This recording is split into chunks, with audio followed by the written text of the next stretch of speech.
मनमोकळ्या वातावरणात डौलाडे फडकणारा राष्ट्रीय तिरंगा ध्वज आजच्या कार्यक्रमाचे अध्यक्ष आदरणीय मुबारकजी सय्यद सर, जिल्हा परिषद डिजिटल पब्लिक स्कूल खराशी, माझे वर्ग शिक्षक आदरणीय सतीशजी चिंदालोरे सर, माझे मार्गदर्शक आदरणीय योगीराजजी देशपांडे सर, माझ्या शाळेतील सर्व शिक्षकवृंद व शिक्षकेतर सर्व कर्मचारी वर्ग, माझे प्रथम दैवत तथा आद्य गुरु माझे आई वडील, गावातील सर्व सन्माननीय मंडळी आणि माझ्या विद्यार्थी मित्रांनो, मी कुमारी सानू भाऊरावजी घोनमोडे इयत्ता 5व्या वर्गात जिल्हा परिषद डिजिटल पब्लिक स्कूल खराशी येथे शिकत असून मी आज आपणासमोर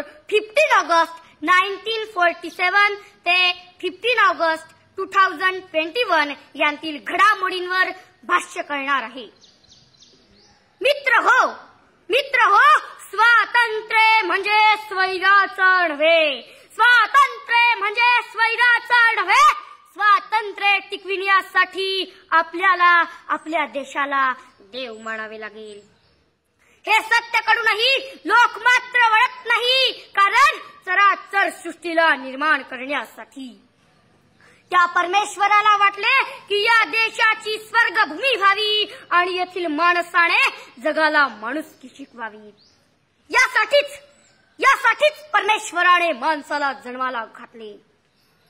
मित्र हो, तरीही या देशातील भ्रष्ट जनतेची लाजिरवाणी किंवते मी म्हणावेसे वाटते, अरे माणसा कधी वसील माणूस लोभासाठी झाला माणसाचा रे काणूस. मित्रांनो, डच, पोर्तुगीज आणि शेवटी इंग्रजांच्या गुलामगिरीतून भारत मातेला मुक्त करण्यासाठी स्वतंत्रतेचे भरतभूमीचे स्रोत म्हणत सागरात उडी घेणारे स्वातंत्र्यवीर सावरकर. तुम मुझे खून दो मैं तुमको आजादी दूंगा असे म्हणणारे नेताजी सुभाषचंद्र बोस, स्वराज्य हा माझा जन्मसिद्ध हक्क आहे आणि तो मी मिळविणारच असे म्हणणारे लोकमान्य टिळक, राजगुरु सुखदेव भगतसिंग आणि असे कित्येक स्वातंत्र्यासाठी फासावर जाणाऱ्या भारत मातेच्या सुपुत्रांना माझा कोटी कोटी प्रणाम. मित्रांनो, स्वातंत्र्य मिळून आपल्याला 74 ते 75 वर्षे पूर्ण झाली. तरीही कुंपणानं शेत खाल्लं, दाद न्यावी कुणाकडे अशीच अवस्था या देशाची झाली.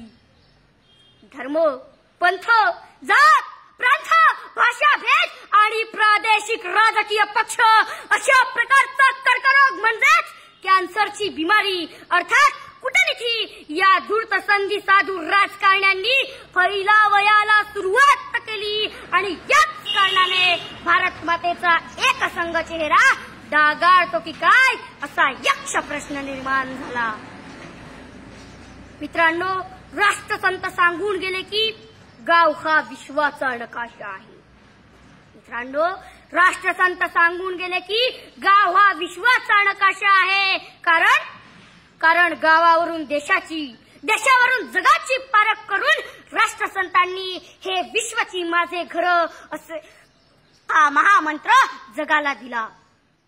पण आज देश पातळीवरूनच नव्हे तर जागतिक पातळीवर नजर टाकली की कोरोना सारखे महाभयंकर प्रलयकारी संकट असताना त्याचा सामना करण्याऐवजी जागतिक पातळीवर वैयक्तिक राजकीय स्वार्थ निर्माण केला जातो. युनोमध्ये जागतिक समस्या सुलझण्याऐवजी ती विशिष्ट औडंबर माजविणाऱ्या शिलजोर वर्चस्ववादी साम्राज्यवादी देशाकडून त्याला खत पाणी घातलं जातं आणि हे विश्वाची माझे घर म्हणणाऱ्या राष्ट्रसंतांच्या विचारसरणीला काळीमा फासण्याचा प्रयत्न करतात. ते फक्त आणि फक्त धूर्त राजकारणी, मग जगातला कुठलाही धूर्त राजकारणी असो. पण लक्षात ठेवा धूर्त राजकारण्यांनो, घटनेने दिलेल्या एकमेव औषधाने आम्ही भारत भूमीचे भावी भावी सुपुत्र या देशाचे एकही शकले पडू देणार नाही. मग तो चीनच्या सीमेचा प्रश्न असो, पाकिस्तानने केलेले वारंवार आक्रमण असोत, किंवा कुलभूषण जाधवांसारखे नेदरलँडच्या आंतरराष्ट्रीय न्यायालयातील विजय असो, हे व अन्य प्रश्न हे आमच्या प्रामाणिकपणाचे द्योतक आहेत. आणि म्हणून कवीने म्हटले आहे, ये देश है वीर जवानों का, ये देश है वीर जवानों का, अलबेलों का मस्तानों का. ये देश है वीर जवानों का, अलबेलों का मस्तानों का. इस देश के यारों क्या कहना, इस देश के यारों क्या कहना, ये देश है दुनिया का गहना, ये देश है दुनिया का गहना. बोलो वंदे मातरम, वंदे मातरम. भारत माता की जय, तिरंगी झंडे की जय.